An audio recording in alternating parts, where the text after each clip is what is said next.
I'm going to take you on a journey which I know will shock you. It has me. We're going to see how each and every one of us is capable of doing terrible things to other people, even when we're sure we couldn't. And in the right, or should I say the wrong circumstances, we can create our very own tyranny anywhere. And it's possible in 5 easy steps.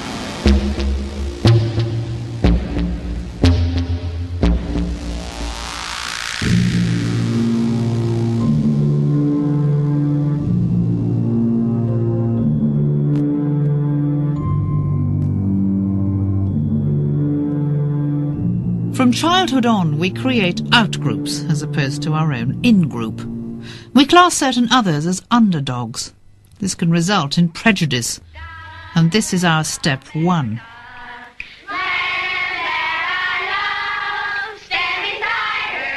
It's easy to create superior in-groups and inferior out-groups. Once group differences are established, in the wrong circumstances, a leader can exploit them for their own ends. Teacher Jane Elliott began her crusade to demonstrate the irrational nature of prejudice 30 years ago in Iowa, USA. The morning after Martin Luther King Jr. was killed, I was teaching 3rd grade in all-white, all-Christian Riceville, Iowa. There were no people of color in that town. Most of my children, in fact all of my children, had never been in the presence of a person of color. And I didn't know how I could explain that death to my 3rd grade students.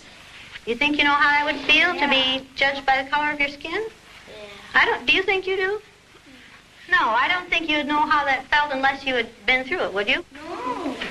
I decided that the next morning I would do what we do in my society. I would pick out a group of people on the basis of a physical characteristic over which they have absolutely no control. It might be interesting to judge people today by the color of their eyes.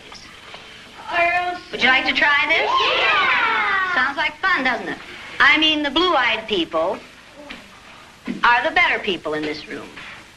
Oh, yes, they are. Blue-eyed people are smarter than brown-eyed people. Well, the brown-eyed people have to stay in.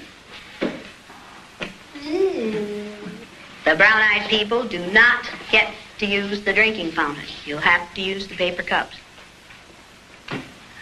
You brown-eyed people are not to play with the blue-eyed people on the playground, because you are not as good as blue-eyed people. The reaction from the students was immediate and intense. Brown-eyed people were immediately angry, confused, shocked, saddened, withdrawn, and blue-eyed people were immediately delighted, arrogant, superior, condescending, vicious little 3rd graders, and they had been excellent friends, absolutely fast friends the previous day. What happened, John? Russell called me names and I hit him in the gut. What did he call you? Brown eyes. Well, he did. What's wrong with being called brown eyes? It means that we're stupider. Well, not that. But... Oh, that's just the same way as other people call black people niggers. I was utterly astounded at how quickly my 3rd graders knew how to play the game. What are you crying about? Sorry. What are you crying about? My feelings were hurt. More than 30 years on, the exercise provokes the same passions, even in adults. Should I feel sorry for her? I don't expect you to. Should I feel sorry for her? We live in a society in which people are allowed to treat those who are different in an ugly way because of their differentness.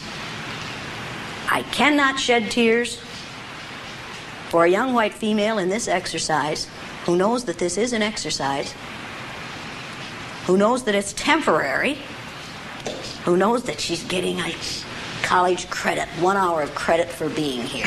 What her study shows is a way in which tyrannical leaders can create artificial differences between people and then superimpose on those minimal differences values of inferiority and superiority, dominance and powerlessness. And then we are on the path to tyranny.